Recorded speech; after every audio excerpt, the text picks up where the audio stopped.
நேயர்கள் கேட்கவிருக்கும் இந்த நிகழ்ச்சி ஹலோ டாக்டர். ஹலோ டாக்டர் நிகழ்ச்சியில் இன்னைக்கு ஆஞ்சியோகிராஃபி மற்றும் ஆஞ்சியோபிளாஸ்டி பற்றி நமக்கு விளக்கம் அளிக்க உள்ளார் மூத்த இருதய நிபுணர் டாக்டர் பி ஸ்ரீதர் அவர்கள். வணக்கம் சார். வணக்கம் சார், ஆஞ்சியோகிராஃபி மற்றும் ஆஞ்சியோபிளாஸ்டி அப்படின்னா என்ன அப்படின்னு சொல்லிட்டு ஒரு சின்ன விளக்கத்தோடய நம்ம வந்து நிகழ்ச்சியை தொடங்கிடலாம் சார். ஆஞ்சியோகிராம் அப்படின்னு சொல்கிறது என்னென்னா ஒரு பரிசோதனை. அது வந்து நம்ம இருதயத்தில் இருக்க இரத்த நாளங்கள், இது இருதயத்துக்கு ரத்தம் கொடுக்குகின்ற இரத்த நாளங்களில் அடைப்பு எவ்வளவு இருக்குது இல்லையா, இருந்தால் அதனுடைய தீவிரத்தன்மை எவ்வளோ இருக்குதுன்னு தெரிஞ்சுக்கிறதுக்காக செய்யக்கூடிய பரிசோதனை தான் ஆஞ்சியோகிராம். ஆஞ்சியோபிளாஸ்டி அப்படின்னு சொல்லப்படுவது இருதய இரத்த நாளத்தில் இருக்க அடைப்பை நீக்கும் சிகிச்சை.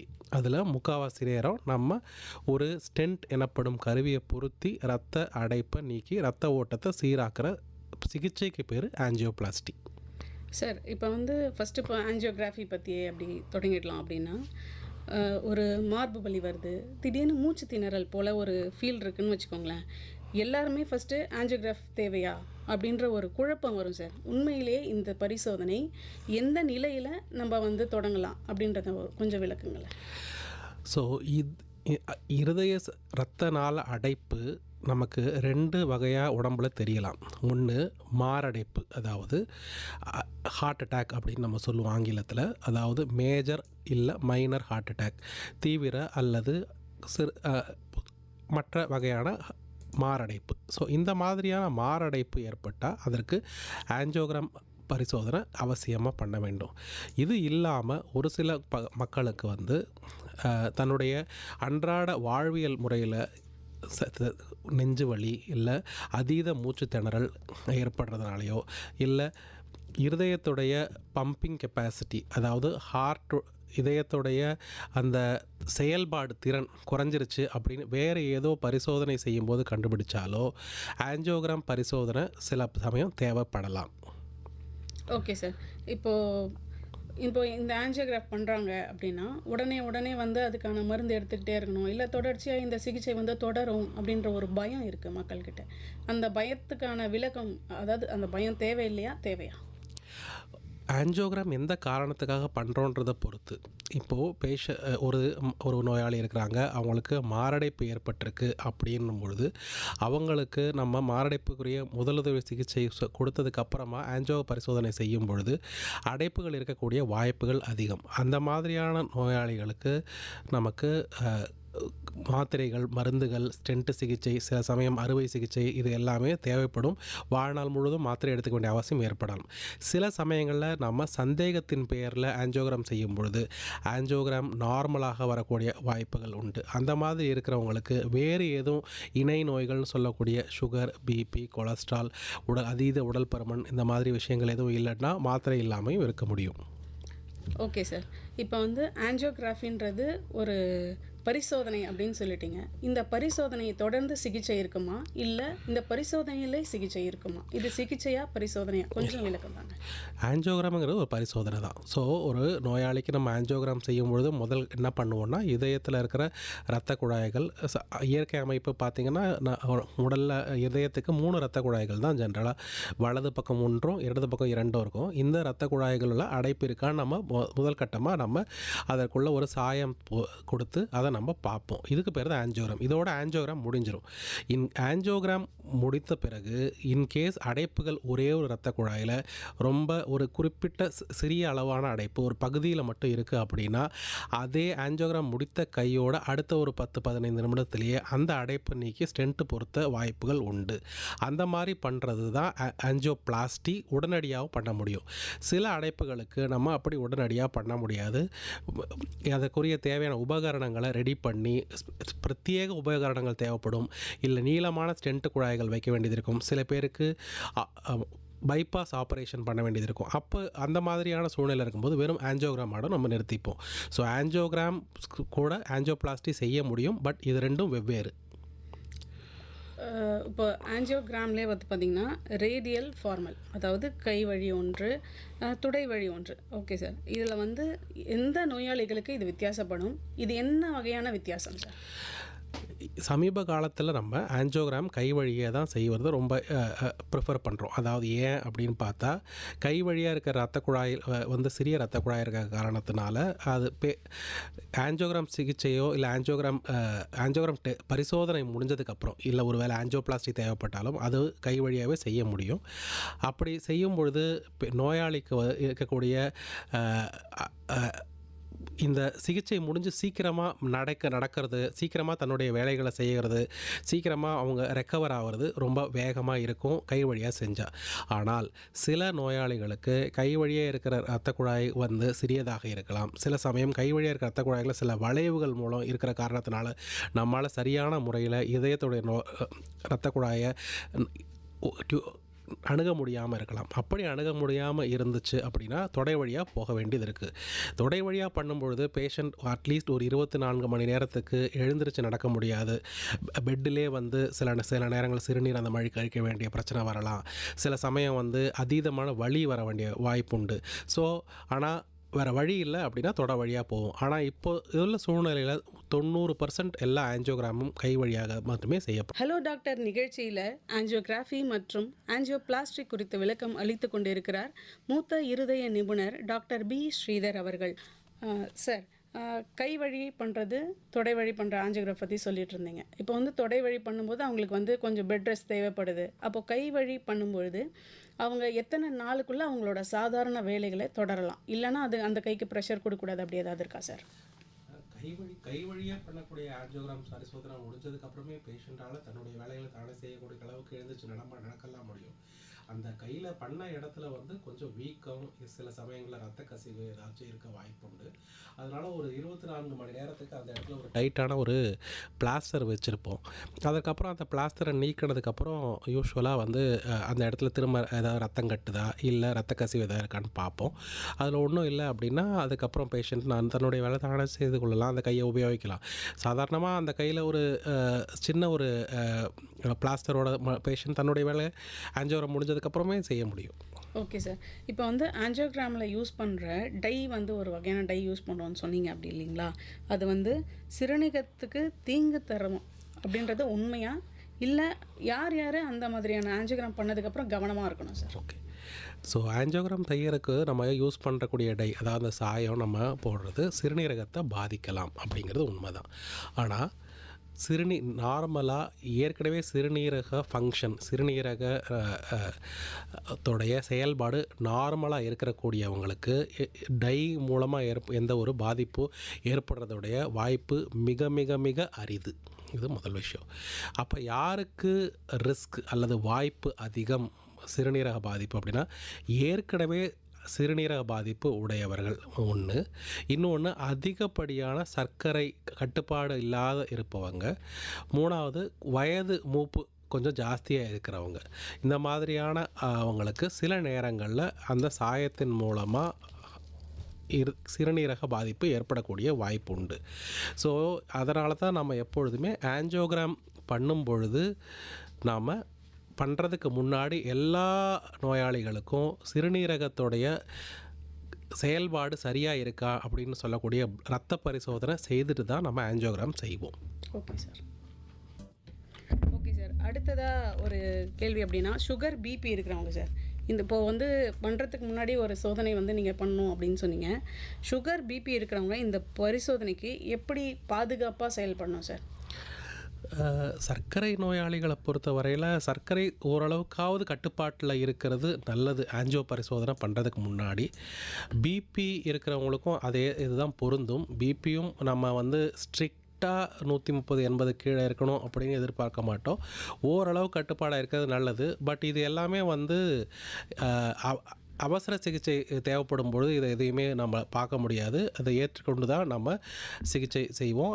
கூடவே அதை கண்ட்ரோல் பண்ணுறதுக்கான மருந்துகளும் சேர்த்து தருவோம். ஓகே சார், நேயர் வந்திருக்காங்கன்னு நினைக்கிறேன், பேசலாம். ஹலோ, வணக்கம். ஹலோ ஹலோ சார், வணக்கம். நீங்கள் பேசுறது கேட்குது, பேசலாம். உங்கள் பேர் சொல்லுங்கள் சார். சொல்லுங்கள் சார், உங்கள் பேர் எங்கேருந்து கால் பண்ணுறீங்கன்னு சொல்லுங்கள். அம்மா நெல்லிக்குப்பத்துலேருந்து பேசுகிறேன், குமார் பேசுகிறேம்மா. சொல்லுங்கள் சார். டாக்டர்கிட்ட உங்களோட இதை கேட்கலாம், சந்தேகத்தை கேட்கலாம், கேளுங்க சார். ஹலோ சார், வணக்கங்க, சொல்லுங்கள். Hello sir, good evening sir. Good evening. Sir எனக்கு வந்து 2011 ஸ்ட்ரென்த் வச்சு சார் எனக்கு. ம், சொல்லுங்கள். சொல்லுங்க பேசுங்க சார், தொடர்ந்து பேசுங்க. தொடர்ந்து பேசுங்க. சார். தொடர்ந்து பேசுங்க. சொல்லுங்க சார். சார் வந்து 2021 வந்து மறுபடியும் ஓப்பன் சர்ஜரி பண்ணுது. சரி, அது பண்ணலேருந்து இப்போ வந்து உடம்பு நிறைய மாற்றங்கள் வருது சார். என்ன வகையான மாற்றங்கள்? மாற்றங்கள்லாம் இப்போ கை கால்லாம் வந்து மறுத்து போகுது. சரி, அது மாதிரி வந்து ஒரு மாதிரி கால் கைலாம் ஒட்டி நிற்கிற மாதிரி எது ஒட்டிகிட்டு இருக்க மாதிரி இருக்கு? இல்லை. எதுங்க? கொஞ்சம் தூரம் நடந்தோன்னா கொஞ்சம் தூரம் நடந்தா ஒரு மாதிரி இறைக்கிற மாதிரி இருக்குது, நெஞ்சு வலிக்கிற மாதிரி இருக்குது. சரி, அதுதான் சார் இருக்குது, அது மாதிரி இருக்குது. அது என்ன சார் செய்யலாம்? நீங்கள் வந்து 2011 ஸ்டென்ட் சிகிச்சை பண்ணியிருக்கீங்க, 2021 ஆப்ரேஷன் பண்ணியிருக்கீங்க இல்லையா? ஆமாம் ஆமாம் sir, open surgery. Open surgery பண்ணியிருக்கோம். ஸோ ஒரு விஷயம் நம்ம என்ன புரிஞ்சுக்கணும் அப்படின்னா, எந்த ஒரு சிகிச்சைக்கும் அதனுடைய பலன் வந்து எவ்வளோ வருஷம் வரைக்கும் தாங்கும் அப்படின்னு இருக்குது. யூஸ்வலாக பார்த்தீங்கன்னா ஓப்பன் சர்ஜரியில் வரக்கூடிய இரத்த குழாய்களுடைய எதுவும் அடைப்பு இல்லாமல் இருக்கக்கூடிய வாய்ப்புகள் ஒரு 10 வருஷத்தில் பார்த்தீங்கன்னா அட்லீஸ்ட் ஒரு முக்கியமான இரத்த குழாய் அடைப்புகளுக்கு எப்படி கொடுத்துருக்காங்கன்றதை பொறுத்து அட்லீஸ்ட் ஒரு 10 வருஷத்துக்கு திரும்ப அடைப்பு வரக்கூடிய வாய்ப்புகள் ரொம்ப கம்மி. சில ஸ்டென்ட் சிகிச்சையில் 10 வருஷத்துக்குள்ளே அடைப்பு வரக்கூடிய வாய்ப்புகள் சற்றே கொஞ்சம் அதிகம்தான். உங்களுக்கு ஆல்ரெடி ஓப்பன் சர்ஜரி பண்ணியிருக்கிறதுனால இப்போ 2021 தான் பண்ணியிருக்காங்க, இப்போ 2026 ஆகுது. ஸோ ஒரு 5 வருடம் கடந்திருக்கு. ஸோ புதிதாக அடைப்பு வந்திருக்கிற வாய்ப்பு கம்மி. இருந்தாலும் என்ன பண்ணணும்னா, உங்களுடைய இதயத்துடைய பம்பிங் கெப்பாசிட்டி எவ்வளவு இருந்தது அப்படின்னு நம்ம பார்க்கணும்.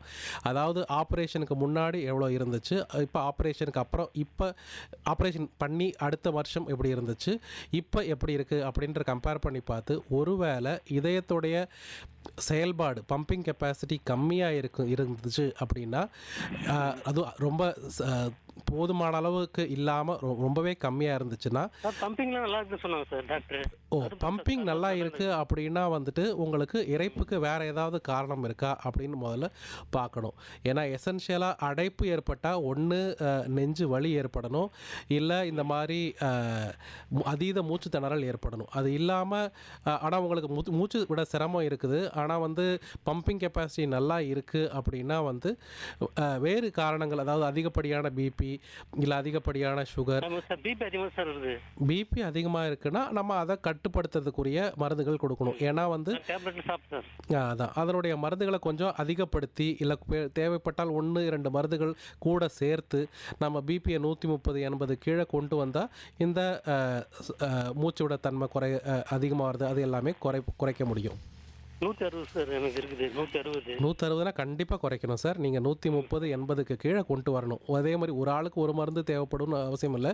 ஒருத்தருக்கு ஒரு மருந்தில் கண்ட்ரோல் பண்ண முடியும், ஒருத்தருக்கு 2 தேவைப்படும், ஒரு சில பேருக்கு 3 இல்லை 4 இல்லை 5 மருந்துகள் கூட தேவைப்படும். நம்ம பிபியை வந்து கீழே கொண்டு வந்தாலே ஆக்சுவலாக இந்த மூச்சு திணறலை குறைக்க முடியும். Okay sir, thank you sir. சரிங்க, நன்றி. தொடர்ந்து கொண்டமைக்கு நன்றி சார். தொடர்ந்து பேசுவோம் சார். இப்போ வந்து ஆன்ஜியோ பண்ணி பரிசோதனை பண்ணி அந்த முடிவுகளை வச்சு அடுத்த கட்டமாக மருந்தாலையா இல்லை பைபாஸா இல்லைன்னா ஆன்ஜியோபிளாஸ்டியான்னு எப்படி தீர்மானிக்கிறீங்க சார்? இது கொஞ்சம் சிரமமான கேள்வி, இது பதில் சொல்கிறது. ஏன்னா இது ஒரே மாதிரியான விடை எல்லாருக்கும் கொடுக்க முடியாது, எல்லா நோயாளிகளுக்கும். ஒரு விஷயம், ஆன்ஜியோகிராமில் அடைப்பு இல்லை அப்படின்னு வந்துருச்சு, அதாவது கம்ப்ளீட்டாக நார்மலாக இருக்குன்னா மேஜரான ஹார்ட் அட்டாக் வரக்கூடிய ரிஸ்க்கு ரொம்ப ரொம்ப ரொம்ப ரொம்ப ரொம்ப அரிதுன்னு நம்ம எடுத்துக்கிட்டு அவங்களுக்கு நம்ம மருந்துகளை நல்லா குறைச்சி தேவையான வாழ்வியல் முறைகள் மாற்றங்கள், சுகர் பிபி கொலஸ்ட்ரால் குறைச்சிருக்கிறத மட்டும்தான் நம்ம சொல்லுவோம்.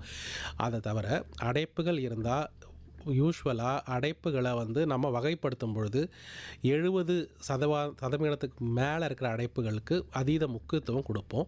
90% மேலே இருக்கிற அடைப்புகளுக்கு உடனடியாக அட்டன் பண்ண வேண்டிய அவசியம் ஏற்படும். அது 70% கீழே இருக்க அடைப்புகளை சுத்தமாக ஒன்றும் கவலைப்பட தேவையில்லை அப்படின்னு நான் சொல்கிறேன்ல. அதாவது இதுக்கு மருந்துகள் மட்டுமே போதுமானது. நம்ம ஜென்ரலாக எதை முடிவு பண்ணுவோம்னா 70% கீழே இருக்க அடைப்புகளுக்கு மருந்துகள் மட்டுமே போதுமாக இருக்கும் முக்கால்வாசி பேரில். ஒரு சில நோயாளிகளில் அந்த மாதிரி இருக்கிற பேஷண்ட்ஸ்லேயே திரும்ப திரும்ப மருந்து சாப்பிடும்போது வலி இருந்துச்சுன்னா சில சமயம் ஆன்ஜியோ தாண்டி பரிசோதனை பண்ணி பார்த்து கூட சில சமயம் நம்ம அதுக்கு ஸ்டென்ட் சிகிச்சை வைக்கிறதும் உண்டு. ஒருவேளை 70% மேலே இருக்குது அப்படின்னா வந்து அவங்களுக்கு அடுத்த கட்ட ஆன்ஜியோபிளாஸ்டியோ இல்லை பைபாஸ் ஆப்ரேஷனோ தேவையா அப்படிங்கிறது ஒவ்வொரு நோயாளியை பொறுத்து மாறும். அது நோயாளி மட்டும் இல்லை, அவங்களுக்கு சர்க்கரை இருக்கா இல்லையா, அவங்களோட இதயத்துடைய பம்பிங் கெப்பாசிட்டி எப்படி இருக்குது, கம்மியாக இருக்கா இல்லை நார்மலாக இருக்கா இல்லை அதிகப்படியான பம்பிங் கெப்பாசிட்டி குறைபாடு இருக்கா அப்படின்னு நம்ம பார்த்து பேஷண்ட்டுக்கு தகுந்த மாதிரி தான் முடிவு பண்ணுவோம். பைபாஸ் சிகிச்சை அவங்களுக்கு தேவைப்படுமா இல்லை ஸ்டென்ட் சிகிச்சை அவங்களுக்கு தேவைப்படுமான்னு. சில சமயம் ஒரே ஒரு அடைப்பு இருக்கும், அந்த சிறிய அடைப்பு கரெக்டான பகுதியில் இருக்கும்பொழுது அதை நம்ம இமீடியட்டாக ஸ்டென்ட் செய்கிறது உண்டு. ஆனால் அதோட அர்த்தம் எல்லாருக்கும் அதே சிகிச்சை தான் பொருந்தும் அப்படின்னு நம்ம சொல்ல முடியாது. அது நோயாளிக்கு தகுந்த மாதிரி மாறும். ஓகே சார், நேயர் வராங்க, நேயர்கிட்ட பேசிடலாம். ஹலோ ஹலோ வணக்கம். வணக்கம் மேம், நான் வேலூர் மாவட்டம் கட்படியில் இருந்து சந்திரசேகர். சார், டாக்டர்கிட்ட உங்களோட சந்தேகங்களை கேட்கலாம், கேளுங்க சார். வணக்கம்மா, சொல்லுங்கள். டாக்டர், இந்த பொதுவாக தலை சுத்தல் அப்படிங்கிறதுக்கும் பிபி அப்படிங்கிறதுக்கும் டைரக்ட் இது இருக்கா? அந்த டைரக்ட் ரிலேஷன் இருந்தா பிபி எந்த லெவலுக்கு மேல போகும் பொழுது இந்த தலை சுத்தல் அப்படிங்கிறது ஏற்படும்? முதல் கேள்வி. ரெண்டாவது கேள்வி வந்து அந்த சுகர் லெவல்ஸ் அப்படிங்கிறது கம்மியாயிடுச்சுன்னா அந்த சுகர் லெவல்ஸ் வந்து தலை சுத்திக்குள் விழுவாங்களா? அதை பற்றி சொல்லுங்களேன். சரி, முதல் கேள்வி என்னென்னா பிபி எந்த அளவுக்கு மேலே போனால் தலை சுத்தல் ஏற்படலாம் அப்படின்னு கேட்டிங்க. சராசரியாக பார்த்திங்கன்னா நம்ம பிபி வந்து எப்போ ஹை பிபின்னு சொல்லுவோம் அப்படின்னா 130/80 தாண்டேருந்து 140/90 நடுவில் இருக்கிறத நம்ம வந்து பிபியோடைய ஆரம்ப கட்டம்னு சொல்லுவோம். அந்த மாதிரி இருக்கிறவங்களுக்கு உணவு பழக்க வழக்கங்களில் குறைக்க முடியுமான்னு பார்ப்போம். 140/90 மேலே இருக்குன்னா அவங்களுக்கு மாத்திரை தேவைப்படும். யூஸ்வலாக நம்ம இந்த தலை சுத்தல் தலைவலி எல்லாம் பார்க்குறது எப்போன்னா 160க்கு மேலே 160/90 அந்த மேலே பிபி போச்சுன்னா யூஸ்வலாக பார்ப்போம். ஆனால் இது சில சமயம் பேஷண்ட் நோயாளிக்கு நோயாளி மாறுபடும். சில பேர் வந்து 150லேயே வந்து தலைவலி தலை சுத்தல் சொல்லுபவர்களும் உண்டு. ஸோ அதனால் ஒரு நம்பரை வைத்துக்கொண்டு நம்மளால் முடிவு பண்ண முடியாது. பட் 140/90க்கு மேலே ஒருத்தவங்களுக்கு ப்ரெஷர் மறுபடியும் பார்க்கும்பொழுதெல்லாம் வருது அப்படின்னா அவர்களுக்கு மருந்து தேவைப்படும். அவங்களுக்கு நம்ம ட்ரீட்மெண்ட் கொடுத்து 130/80க்கு கீழே கொண்டுட்டு வர்றது தான் நல்லது. இது முதல் கேள்விக்குரிய பதில். ரெண்டாவது கேள்வி, சுகர் வந்து நம்ம உடம்பில் 70க்கு கீழே போச்சுன்னா நம்ம சுய நினைவை இழக்கக்கூடிய வாய்ப்புண்டு. சில நேரங்களில் விபரீதம் ஏற்பட்டு ஃபிட்ஸ் அந்த மாதிரி கூட வரக்கூடிய வாய்ப்புண்டு. ஸோ அதனால் ஜென்ரலாக சுகர் வந்து நம்ம 70க்கு கீழே போகாமல் பார்த்துக்கணும்.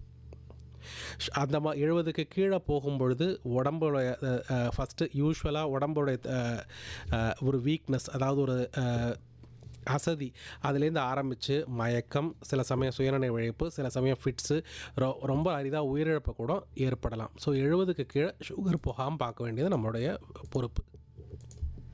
தொடர்ந்து பேசுவோம். சார், இப்போ வந்து ஆன்ஜியோகிராம் பண்ணுறதுனால வலி இருக்குமா, இல்லை வலி அதிகமாக இருக்கும் உண்மையாலுமேவா, இல்லை நோயாளிகளுக்கு இதனால் சிரமம் ஏதாவது ஏற்படுமா சார்?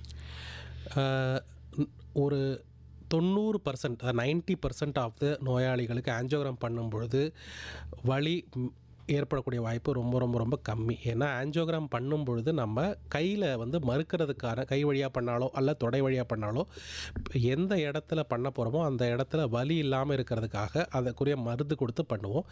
முழு அளவு மயக்க மருந்து கொடுக்க வேண்டிய அவசியப்படாது. அதனால் பேஷண்ட்டுக்கு சுயநினைவு முழுவதாக இருக்கும்.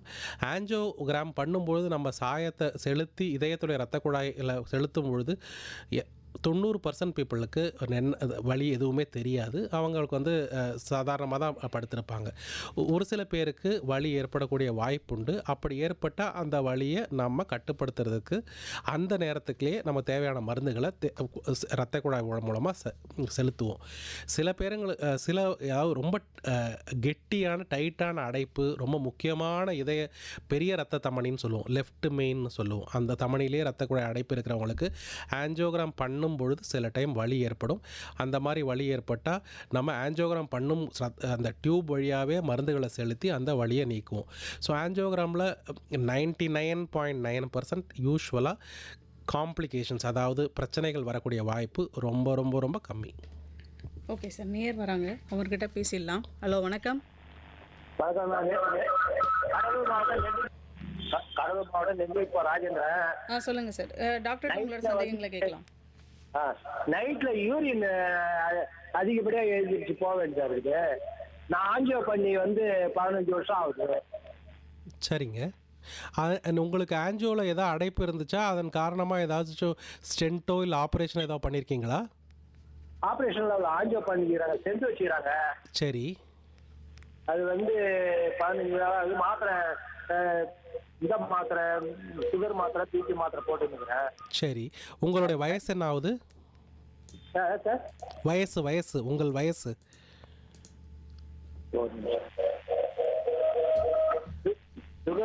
இல்லை வயசு, உங்கள் வயசு? வயசு 70. ஸோ உங்களுக்கு 2 விஷயத்தினால இந்த மாதிரி யூரின் அதிகப்படியாக நைட்டில் எழுந்திரிச்சு போகிற காரணமாக இருக்கலாம்.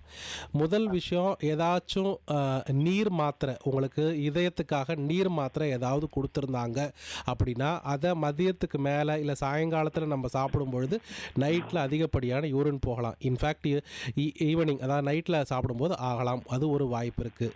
ரெண்டாவது, சுகர் கண்ட்ரோலில் இல்லைன்னா அதிகப்படியாக நைட்டில் எழுந்திரிச்சு யூரின் போக வாய்ப்பு இருக்குது. இது எதுவுமே இல்லாமல் 70 வயசுன்னு சொல்கிறீங்க இல்லையா, அதாவது வயதான ஆண்களுக்கு ப்ராஸ்டேட் எனப்படும் ஒரு கிளாண்டு, எல்லா ஆண்களுக்கும் இருக்கிற கிளாண்டு, ஆனால் வயசாகும் பொழுது அதனுடைய சைஸ், அதனுடைய அளவு பெருசாகிற காரணத்தினால வயசின் காரணமாக ஏற்படக்கூடிய ப்ராஸ்டேட் உடைய பெரிதாகிறதுனால அதனாலேயே யூரினை நம்ம அடிக்கடி எழுந்திரிச்சு கண்ட்ரோல் இல்லாமல் போகக்கூடிய வாய்ப்புண்டு. இது எதன் காரணமாக இருக்குது அப்படின்னு சொல்லி நம்ம ஒரு தடவை மருத்துவரை பார்த்து முடிவு பண்ணுறது தான் கரெக்டாக இருக்கும். ஒரு டாக்டர் அந்த மூத்திர பையர்கள் அது வீக்னஸா இருக்கிறதுனால கூட வரும்னு சொல்லி சொல்றாங்க. பிளாடர், அதாவது நீங்கள் சொல்கிறத பார்த்தீங்கன்னா மூத்திரப்பைன்றது பிளாடருடைய வீக்னஸ்ஸு. அது மோஸ்ட்லி அவங்க ப்ராஸ்டேட்டோடைய தான் அது கூட சேர்த்து சொல்லியிருக்காங்கன்னு எனக்கு தோணுது. அதாவது பிளாடருடைய கீழே தான் அந்த ப்ராஸ்டேட்டுன்னு கூடிய அந்த கிளாண்ட் இருக்கும் எல்லா ஆண்களுக்கும். வயசாகும் பொழுது அதனுடைய சைஸ் அதிகமாகும். அதனால் யூரின் போகக்கூடிய தன்மை அடிக்கடி போகிற மாதிரி இருக்குது. இதுக்குன்னு பிரத்யேக மருந்துகள் இருக்குது. அதன் மூலமாக நம்ம இந்த மாதிரி அடிக்கடி யூரின் போகிறத தவிர்க்க முடியும். ஹலோ டாக்டர் நிகழ்ச்சியில் ஆஞ்சியோகிராஃபி மற்றும் ஆஞ்சியோபிளாஸ்டி பற்றி நமக்கு விளக்கம் அளித்து கொண்டிருக்கிறார் மூத்த இருதய நிபுணர் டாக்டர் பி ஸ்ரீதர் அவர்கள். நேயர்கள் தொடர்ந்து பேசுவோம். சார், இப்போ ஆஞ்சியோகிராம் பண்ணுறாங்க அப்படின்னா வீட்டுக்கு போனதும் நோயாளிகள் கவனிக்க வேண்டிய விஷயங்கள் என்னென்ன சார்? ஆஞ்சியோகிராம் பரிசோதனை மட்டும் பண்ணியிருக்காங்க அப்படின்னா யூஸ்வலாக அன்னைக்கே கூட இப்போ சமீபமாக நம்ம டிஸ்சார்ஜ் பண்ணிடுவோம். இந்த மாதிரி பண்ணுறதுக்கு பேர் டே கேர் ஆஞ்சியோ அப்படின்னு சொல்லுவோம். அதாவது காலையில் நோயாளி அட்மிட் ஆகிறாங்க அப்படின்னா காலையில் ஆஞ்சியோகிராம் பண்ணிவிட்டு மதிய வாக்கில் வீட்டுக்கு அனுப்பிடுவோம். அவங்ககிட்ட நம்ம சொல்கிறது என்னென்னா, நல்ல தண்ணீர், அதாவது சுத்தமான தண்ணீர், நல்ல அட்லீஸ்ட் ஒரு நாளைக்கு 2 இல்லை 3 லிட்டர் அளவுக்காவது அந்த அன்னைக்கு மட்டும் குடிக்க சொல்லுவோம். ஏன்னா நம்மளுடைய சாயம் யூஸ் பண்ணுறோம் இல்லையா, அது கிட்னியை பாதிப்பு எதுவும் ஏற்படாமல் இருக்கணும்னா நம்ம உடம்புல நீர் சத்து குறைபாடு இருக்கக்கூடாது. அதனால் நல்ல தண்ணி குடிக்க சொல்லுவோம். அந்த கையில் ரத்த கசிவு பண்ண இடத்துல கை வழியாக பண்ணியிருந்தேன், நான் பேஷண்ட்டை வச்சு சொல்கிறேன், கை வழியாக பண்ணியிருந்தால் அந்த இடத்துல ரத்த கசிவோ இல்லை வீக்கமோ எதுவும் ஆகக்கூடாது. ஆனால் உடனடியாக மருத்துவர்கிட்ட வரணும் அப்படின்னு சொல்லுவோம். அதுக்கப்புறம் பிளாஸ்டரை யூஸ்வலாக அடுத்த நாள் தான் அகற்ற சொல்லுவோம். கால் வழியாக பண்ணாலோ இல்லை சில நோயாளிகள் கை வழியாக பண்ணவங்க நாங்கள் ஆஸ்பத்திரியில் இருக்கிறோம் அப்படின்னு சொல்லியிருந்தாங்கன்னா அவங்களுக்கு நம்ம அடுத்த நாள் 24 மணி நேரம் கழித்து அந்த பிளாஸ்டரை எடுத்துகிட்டு ரத்த கசிவோ வீக்கமோ ஏதாவது இருக்கா அப்படின்னு சொல்லி பார்ப்போம். அவங்கள நீர் சத்து குறைபாடு எதுவும் இல்லாத வேணும், எதிர் வாய் வழியாக தண்ணியாக எடுத்துக்கிட்டாலும் சரி, இல்லை சில சமயங்களில் ஐவி ஃப்ளூயிட் மூலமாக, அதாவது ரத்த நாளம் மூலமாக செலுத்துறதா இருந்தாலும் நாங்கள் கொடுக்க வேண்டிய வாய்ப்பு உண்டு. அதுக்கப்புறம் 2வது நாள்லேருந்து பர்டிகுலராக கால் வழியாக பண்ணவங்களுக்கு அடுத்த நாள்லேருந்து நடக்க வச்சு பேஷண்ட்டுக்கு தொடையில் எதுவும் வீக்கம் எதுவும் இல்லாமல் ரத்தக்கட்டு எதுவும் இல்லாமல் பார்த்துட்டு அதுக்கப்புறம் அனுப்புவோம். Okay sir. இப்போ இந்த பரிசோதனை பண்ண ரிப்போர்ட்டே சாதாரணம் வந்தாலும் வாழ்க்கை முறையில் என்ன வகையான மாற்றம் தேவை சார்? அது ஆஞ்சியோகிராமோட ரிப்போர்ட் நார்மலாக வந்துச்சு அப்படின்னும் பொழுது ஒரு வகையில் நம்ம கொஞ்சம் நிம்மதி அடையலை. இல்லைன்னா நமக்கு இம்மீடியட்டாக அடுத்த ஒரு வருஷத்துக்கு அட்லீஸ்ட் ஒரு மாரடைப்பு வரக்கூடிய ரிஸ்க் ரொம்ப கம்மி அப்படின்ட்டு அதனுடைய அர்த்தம். அது மட்டும்தான் அதிலேருந்து நம்ம எடுத்துக்க முடியும். மாரடைப்புக்கு ஏற்படுத்தக்கூடிய வாழ்வியல் நோய்கள்னு சொல்லக்கூடிய காரணிகள், அதாவது சர்க்கரை, இரத்த கொதிப்பு, பிபின்னு சொல்லக்கூடியது, கொலஸ்ட்ரால், அது மட்டும் இல்லாமல் புகைப்பிடிக்கிற ஹேபிட்டு, அது இல்லாமல் தைராய்டு நோய், இந்த மாதிரியான பிரச்சனைகள் இருக்கிறவங்க எல்லாருமே தன்னுடைய இணை நோய்கள்னு சொல்லக்கூடிய சுகர், பிபி, கொலஸ்ட்ரால், தைராய்டு இதையெல்லாம் கட்டுப்பாடில் வச்சுக்கிட்டா தான் ஃப்யூச்சரில் மறுபடியும் அடைப்பு வராமல் இருக்கக்கூடிய வாய்ப்பு உண்டு. ஏன்னா யூஸ்வலாக ஒரு ஆஞ்சியோகிராமுடைய வேலிடிட்டி பீரியட்னா ஒரு வருஷம் தான் நம்ம சொல்லுவோம். அதை தாண்டினா திரும்ப அடைப்பு கூட வரக்கூடிய வாய்ப்பு உண்டு. ஸோ அதனால் ஆஞ்சியோகிராம் ஒருத்தருக்கு நார்மலாக இருக்குன்ற காரணத்தினாலேயே தன் வாழ்வியல் முறைகள் மாற்றாமல் எதுவும் செய்யாமல் இருக்கிறது அசட்டையாக இருக்கக்கூடாது. Okay sir. இப்போ ஆஞ்சியோகிராம் பண்ணியாச்சு, பரிசோதனை வந்துடுச்சு, அதுக்கடுத்து ஆஞ்சியோபிளாஸ்டி பண்ணோன்னா அது பெரிய அறுவை சிகிச்சையா? ஆஞ்சியோபிளாஸ்டி அப்படிங்கிறது அறுவை சிகிச்சை கிடையாது. அது ஆஞ்சியோகிராம் பண்ணுற மாதிரி அதுவும் ஒரு வகையான கீஹோல் ப்ரொசீஜர், அதாவது ரத்த நாளம் வழியாக செய்யக்கூடிய ஒரு சிறிய ப்ரொசீஜர் தான். யூஸ்வலாக ஆஞ்சியோபிளாஸ்டியை நம்ம கை வழியாக இடது வழியாக ஆஞ்சியோகிராம் பண்ணமோ அதே இரத்த குழாய் வழியாக ஆஞ்சியோபிளாஸ்டி செய்ய முடியும். ஆனால் அது எல்லாருக்கும் சில டைம் முடியாது. ஏன்னா இதை வெறும் கை தொடங்கிறது பேஷண்ட் கம்ஃபர்ட் மட்டும் வச்சு நம்ம முடிவு பண்ணுறதில்ல. சில நேரங்களில் இரத்த குழாய் அடைப்புகளுடைய தீவிரத்தன்மையை வச்சு முடிவு பண்ணுவோம். சில பேருக்கு இரத்த குழாய்கள், கை வழியாக போகிற இரத்த குழாய்கள் ரொம்ப வளைந்து காணப்படும். சில பேருக்கு கை வழியாக பண்ணக்கூடிய இரத்த குழாயில் நம்ம பண்ணும்போது சரியான முறையில் நம்ம பண்ணக்கூடிய அந்த டியூபு போய் இதயத்தோட இரத்த குழாயில் உட்காராது. இந்த மாதிரியான சூழ்நிலை ஏற்பட்டால் பேஷண்ட்டுக்கு ரிஸ்க் எடுத்து கை வழியாக நம்ம வெயிட் பண்ண மாட்டோம், தொடை வழியாக மாற்றிடுவோம். ஏன்னா தொடை வழியாக யூஸ்வலாக எல்லாமே ப்ராப்பராக நம்மளால் சப்போர்ட்டோட செய்ய முடியும். ஆனால் அது பேஷண்ட் சைட்லேருந்து பார்த்தீங்கன்னா கொஞ்சம் சிரமம் இருக்க தான் செய்யும் தொடை வழியாக பண்ணும்பொழுது. பட்டு பேஷண்ட்டோட இரத்த குழாய் அமைப்பு இல்லை அந்த அடைப்புடைய தீவிரத்தன்மை கை வழியாக பண்ணுறதுக்கு ஏதுவாக இல்லை அப்படின்னா தொடை வழியாக தான் பண்ணுற மாதிரி இருக்கும். Okay sir. இப்போ பார்த்தீங்கன்னா எல்லா இருதய தடுப்புகளுக்கும் ஸ்டென்ட் அவசியம் இல்லை சார், சரிங்களா? ஸோ இந்த மாதிரி சூழலில் ஸ்டென்ட் வைக்காமல் மருந்து மூலம் கட்டுப்படுத்த முடியும் அப்படின்றது எப்படி சார்? முதல் விஷயம் தெரிஞ்சுக்கணும், மருந்துங்கிறது தான் அடித்தளம். அதாவது ஒருத்தருக்கு அடைப்பு அது 10%, 20%, 30%, 40% எப்படி வேணாலும் நம்ம சொல்லலாம். ஆனால் இது ஒன்ஸ் ஒருத்தருக்கு ரத்த நாளத்தில் அடைப்பு இருக்குது அப்படின்னு உறுதியாயிட்டா அவங்களுக்கு மருந்து தான் அவங்களுடைய பேஸ்மெண்ட் மாதிரி. அவங்க வேறு எந்த சிகிச்சை எடுக்காவிட்டாலும் மருந்து கண்டிப்பாக சாப்பிட வேண்டியது இருக்கும். கொலஸ்ட்ரால் அளவு குறைக்க வேண்டியது இருக்கும். சுகர், பிபி கண்ட்ரோலாக வச்சுக்க வேண்டியது இருக்கும். ஸோ இது மருந்துங்கிறது எல்லாத்துக்கும் அடித்தளம். அது மருந்து கூட தான் மற்றதெல்லாம் சேரப்போகுது. மருந்து கூட வெறும் மருந்து மட்டும் போரும் அப்படின்னா ஒரு சில மைல்டான அடைப்பு, அதாவது சிறிய ரக அடைப்புகளுக்கு மருந்து மட்டும் போதும் குறைப்பதற்கு அப்படின்னு நம்ம முடிவு பண்ணுவோம். பெரிய ரக அடைப்பு, அதாவது 70% மேலே இருக்க அடைப்பு இல்லை 90% மேலே இருக்க அதி தீவிர அடைப்பு, அதுக்கெல்லாம் நம்ம முடிவு ஸ்டென்ட் சிகிச்சையும் தேவைப்படும் மருந்தோடு சேர்த்து. ஒரு சில பேருக்கு மருந்து ப்ளஸ் பைபாஸ் சர்ஜரி. ஸோ மருந்துங்கிறது எல்லாருக்கும் கூட வரப்போகுது. இதில் மருந்து மட்டும் போதுமானதா இல்லை மருந்து ப்ளஸ் ஸ்டென்ட், மருந்து ப்ளஸ் பைபாஸ், இப்படி தான் நம்ம தேவைப்பட வேண்டும் இருக்கும். ஹலோ டாக்டர் நிகழ்ச்சியில் ஆஞ்சியோகிராஃபி மற்றும் ஆஞ்சியோபிளாஸ்டி குறித்து விளக்கம் அளித்து கொண்டிருக்கிறார் மூத்த இருதய நிபுணர் டாக்டர் பி ஸ்ரீதர் அவர்கள். சார், இப்போ ஸ்டென்ட் வச்சதுக்கப்புறம் நோய் முற்றிலும் சரியாகிடும் அப்படின்ற நம்பிக்கை உண்மையா சார்? அது எந்த அளவுக்கு உண்மை சார்? ஸ்டென்ட்டு வைக்கிறது எதற்காக அப்படின்னு நம்ம புரிஞ்சுக்கணும். ஒரு இரத்த குழாயோட அடைப்பு தீவிரமாக இருக்கும் பொழுது அதனால் ஒரு மாரடைப்பு வராமல் இருக்கிறதுக்காகவும் அதனால் இதயத்துடைய செயல்பாடு குறைவு இல்லாமல் இருக்கிறதுக்காகவும் பேஷண்ட்டுக்கு நெஞ்சு வலி அப்படிங்கிற அறிகுறி கம்மியாகிறதுக்காகவும் தான் நம்ம ஸ்டென்ட்டு பொருத்துகிறோம்.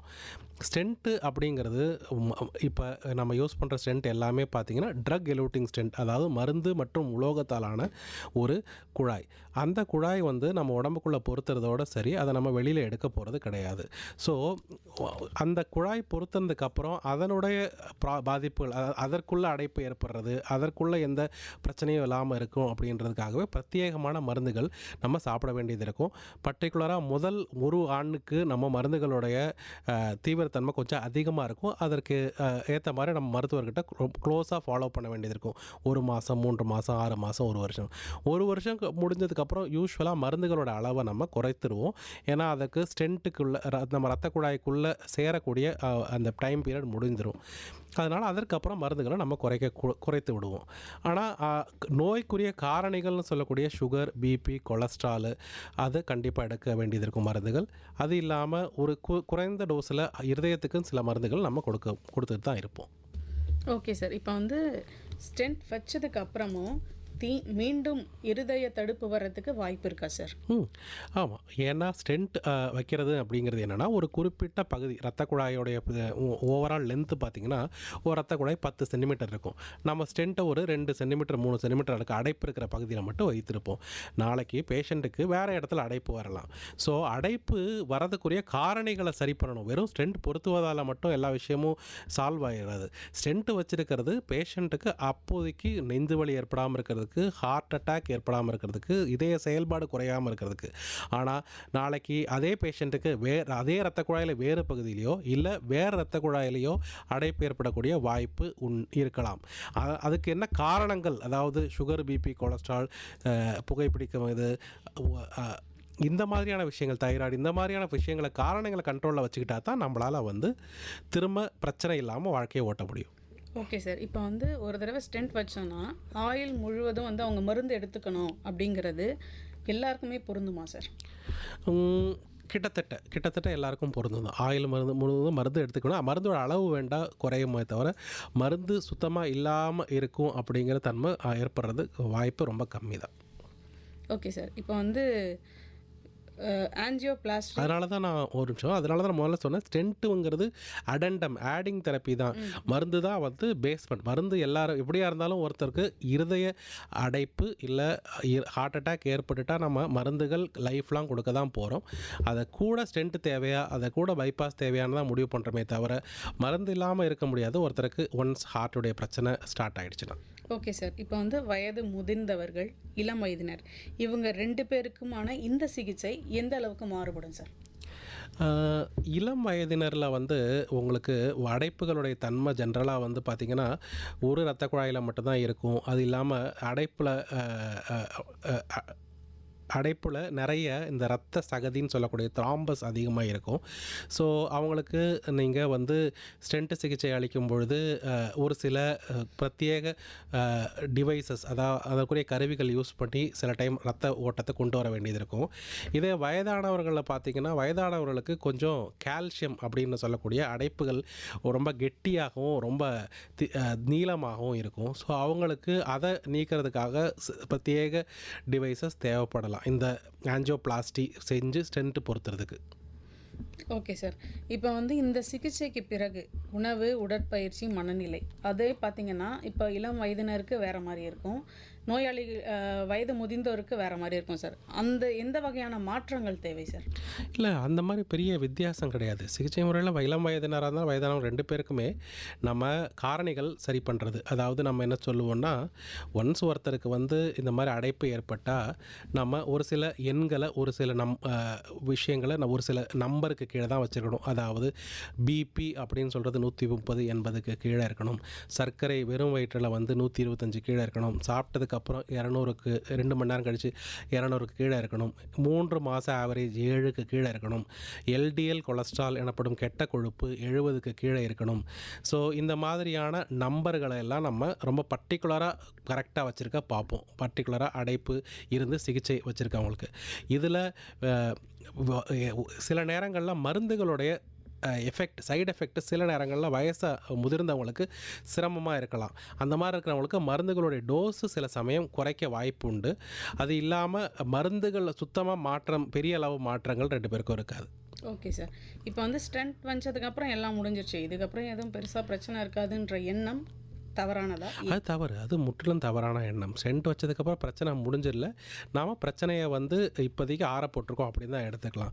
அது ஸ்டென்ட் வச்சதுக்கப்புறம் நம்ம மெயினாக வந்து மருந்துகள் உட்கொண்டு அந்த ஸ்டென்ட்டில் எந்த பிரச்சனையும் வராமல் பார்த்துக்கணும். ஸ்டென்ட் இல்லாத மற்ற பகுதிகளில் புதுதாக அடைப்பு வராமல் இருக்கிறதுக்கு எல்லா தேவையான மருந்துகள் மற்றும் வாழ்வியல் முறை மாற்றங்கள் எல்லாத்தையும் கடைபிடிச்சா தான் நம்மளால் இன்னும் ஒரு பிரச்சனை வராமல் நம்ம பாதுகாக்க முடியும்.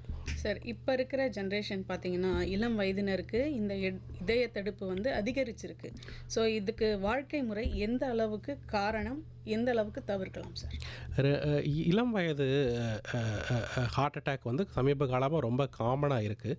அதுக்கு நம்மளுடைய பிரத்யேக காரணங்கள் அப்படின்னு பார்த்திங்கன்னா, ஒன்று ஸ்மோக்கிங், அதாவது புகைப்பழக்கம் மற்றும் புகையில வேறு எந்த வகையில் புகையிலை நம்ம பயன்படுத்தினாலும் அது இருதய இரத்த நாளங்களில் அடைப்பு ஏற்படுத்தக்கூடிய வாய்ப்புகள் ரொம்ப அதிகம். இது ஒரு முக்கிய காரணம். ரெண்டாவது முக்கிய காரணம் பார்க்குறது இளம் வயது சுகர். அதாவது சீக்கிரமாக இப்போல்லாம் சுகர் வந்து ஒரு காலத்தில் 45 தாண்டி ஆரம்பித்ததை தாண்டி இப்பொழுதெல்லாம் 30-35 ஆரம்பிக்கிறதையும் நம்ம பார்க்குறோம்.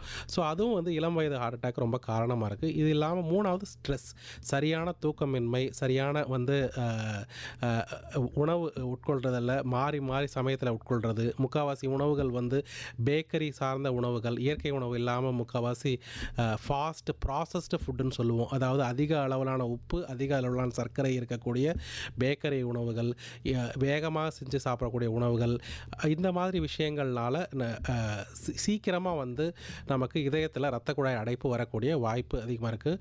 கொரோனாவுக்கு பிறகு பார்த்திங்கன்னா கோவிடுமே ஒரு காரணம் அப்படின்னு சொல்கிறாங்க. அதாவது இளம் வயது ஹார்ட் ப்ராப்ளம்ஸ் வர்றதுக்கு ஒரு காரணமாக சொல்கிறாங்க. அதுக்குரிய ஆய்வுகள் இன்னும் நடந்துக்கிட்டு தான் இருக்குது. Okay sir. இப்போ வந்து பெண்களுக்கு இதய நோய் அறிகுறிகள் ஆண்களை விட மாறுபடும் அப்படின்ற ஒரு கருத்து இருக்குது சார். பொதுவாக மக்கள்கிட்ட இந்த அறிகுறி வந்து மாறுபடுமா? ஆமாம், பெண்களுக்கு இதய நோயோட அறிகுறிகள் சற்றே கொஞ்சம் வித்தியாசமாக இருக்கும். அவங்களுக்கு அதாவது ஆய்வுகள் என்ன சொல்லுது அப்படின்னா, பெண்களுக்கு வலி அதாவது இதயத்துடைய வலி பிக்கப் பண்ணுறது ரொம்ப வித்தியாசமாக இருக்குது அப்படின்னு கண்டுபிடித்திருக்காங்க. அதாவது சாதாரணமாக கேஸ் வலி மாதிரி இருக்கிற குணம் சில சமயங்களில் ஹார்ட்டுடைய அடைப்பு இருக்கிறத நாங்கள் பார்க்குறோம். இந்த மாதிரி நம்ம பெண்களில் ரொம்ப காமனாக பார்ப்போம். ஸோ அதனால் வலி நம்ம எப்போதும் சொல்லக்கூடிய ஹார்ட் அட்டாக்குடைய வலி அப்படிங்கிறது இதயத்துடைய நடுப்பகுதியில் வர வலி வந்து தாடைக்கோ இல்லை வலது இல்லை இட தோள்பட்டைக்கோ போகக்கூடிய வலி, அந்த மாதிரியான வலி அதே மாதிரி வரணும்னு அவசியம் இல்லை. பெண்களுக்கு நிறைய நேரம் வலி வித்தியாசமாக முதுகுக்கு பின்னாடி அதே மாதிரி கேஸ் மாதிரி இருக்கிற வலி இது ஏற்படுது. இது ஒன்று. ரெண்டாவது, பெண்களுக்கு வந்து மாதவிடாய் காலங்களில் ஜென்ரலாக பிரச்சனை வரக்கூடிய வாய்ப்புகள் ரொம்ப கம்மி. ஏன்னா ஹார்மோன் மூலமாக அவங்களுக்கு ஒரு ப்ரொடெக்ஷன் இருக்கும். அவங்க உடம்புல அடைப்புகள் வரக்கூடிய வாய்ப்புகள் ஜென்ரலாக கம்மி. சுகர் இருக்கிறவங்களுக்கு, சிறு வயது சுகர் இருக்கிறவங்களுக்கு தான் இந்த ப்ரொடெக்ஷன் இருந்தும் நம்ம வந்து அடைப்பு வரக்கூடிய இருக்கும். மாதவிடாய் முடிஞ்சதுக்கப்புறம் தான் பெண்களுக்கு வந்து இந்த அடைப்புகள் வரக்கூடிய வாய்ப்பு ரொம்ப அதிகமாக இருக்கும். ஓகே சார், தொடர்ந்து பேசுவோம்.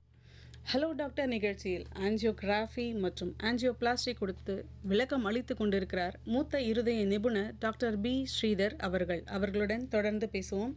சார், இப்போ வந்து பெண்களுக்கு வந்து வித்தியாசப்படும் அப்படின்னு சொல்லியிருக்கீங்க இல்லைங்களா? பொதுவாக மக்கள் தவற விடுற அறிகுறிகள் என்ன சார், முக்கியமாக பெண்கள்? முக்கியமாக மக்கள் தவற விடக்கூடிய அறிகுறி அப்படின்னு பார்த்திங்கன்னா 2. ஒன்று வந்து கேஸ் மாதிரி, அதாவது நெஞ்செரிச்சல் போல் இருக்குது. நிறைய நேரம் வந்து பக்கத்தில் இருக்க மெடிக்கல்லையோ இல்லை கை வைத்தியமாகவோ வந்து மக்கள் வந்து கேஸ் ட்ரபிள் நினைத்துட்டு இருக்க வழி. பர்டிகுலராக நான் யார்கிட்ட சொல்லணும்னா சுகர் இருக்கிறவங்க, அதாவது சர்க்கரை நோயாளிகளுக்கு வலி அறியக்கூடிய தன்மை ரொம்ப கம்மியாயிரும். நரம்பியல் பாதிப்பு இருக்கிறதுனால சர்க்கரை நோயாளிக்கு வலி தெரியாது. அவங்க நிறைய நேரம் ஒரு சிறிய ஒரு வாயு கோளாறு அப்படின்னு நினச்சிக்கிட்டு மருந்து எடுத்து கை வைத்தியம் பண்ணிகிட்டு இருப்பாங்க. கொஞ்ச நாள் லேட்டாக வரக்கூடிய வாய்ப்புகள் அதிகம். ஒன்று. இது ஒன்று, நெஞ்சு வலி சில பேருக்கு உணர்ற தன்மை கம்மியாக இருக்கிறதுனால சில சமயம் அதிகப்படியான மூச்சு திணறல் மட்டுமே வந்து இதயத்துடைய அடைப்பு இருக்குது அப்படிங்கிறது அறிகுறியாக இருக்கலாம். அதாவது அதிகப்படியான மூச்சு திணறல், ஒரு 100-150 அடி கூட நம்மளால் நடக்க முடியல நேராக, இல்லை படிக்கட்டு ஏறும்பொழுது நெஞ்சு வலி ஏற்படுது, இல்லை நெஞ்சு வலி இல்லாட்டியும் அட்லீஸ்ட்டு மூச்சோட சிரமம் இருக்குது, உட்கார்ந்து தான் நடக்க முடியுது. இந்த மாதிரியான அறிகுறிகள் இருந்தாலும் இதை வந்து நம்ம ஒன்றும் இல்லை அப்படின்னு எடுத்துக்காமல் மருத்துவரை அணுகி அது ஹார்ட்னால் வந்திருக்கான்னு பார்த்துக்கிறது நல்லது. Okay sir. இப்போ வந்து குடும்ப மரபு இருந்தால் முன்னெச்சரிக்கை பரிசோதனை தேவை அப்படின்னா அந்த பரிசோதனை எப்போ தொடங்கணும் சார்? சமீப காலமாக வந்து பார்த்திங்கன்னா இளம் வயது மாரடைப்புகள்லாம் வர்றதை பார்க்கும்பொழுது நமக்கு 35 வயது அந்த நோக்கும்போதே நம்ம வந்து ப்ரிவென்டிவ் செக்கப் எடுத்துக்கிறது நல்லது அப்படின்னு தான் தோணுது. இதுவே கொஞ்சம் நாளைக்கு முன்னாடி நம்ம யூஸ்வலாக 40லேருந்து 45 அப்படின்னு சொல்லுவோம். ஆனால் சமீப காலமாக இளம் வயது மாரடைப்பு ரொம்ப அதிகமாக இருக்கிற காரணத்தினாலையும் இளம் வயது சர்க்கரை நோயும் இந்தியாவில் ரொம்ப அதிகமாக இருக்க காரணத்தினாலும் ஒரு 35 வயசுலேருந்தே நம்ம ப்ரிவென்டிவ் ஹெல்த் செக்கப் எடுத்துக்கிறது நல்லது. Okay sir. இப்போ ப்ரிவென்டிவ் ஹெல்த் செக்கப்பில் பார்த்தீங்கன்னா ஆஞ்சியோகிராஃபி வருமா? ஆஞ்சியோகிராஃபி வராது. ஆஞ்சியோகிராஃபி ப்ரிவென்டிவ் ஹெல்த் செக்கப்பில் வராது. ப்ரிவென்டிவ் ஹெல்த் செக்கப் நம்ம சொல்கிறது இருதயத்தை பொறுத்தவரையில் இசிஜி, தேவைப்பட்டால் எக்கோ, தேவைப்பட்டால் ட்ரெட்மில், அதாவது இசிஜியை நம்ம நடைப்பயிற்சி மூலமாக செய்யக்கூடிய இசிஜின்னு சொல்லுவோம். அது தேவைப்பட்டால் அதெல்லாம் பண்ணுவோம்.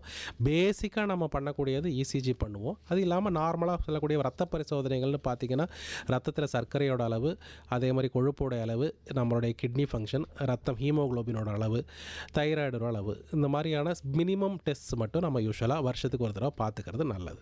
Okay sir. இப்போ வந்து மார்பு பலி வந்தாலே எல்லாமே வந்து இதய பிரச்சனையாக இருக்காது அப்படி இல்லைங்களா? ஸோ எந்த அறிகுறியெல்லாம் வந்து ஆபத்தானவை, இதெல்லாம் வந்து பெரிய அறிகுறியாக இல்லை அப்படின்னு ஏதாவது டிஃப்ரென்சியேஷன் இல்லை,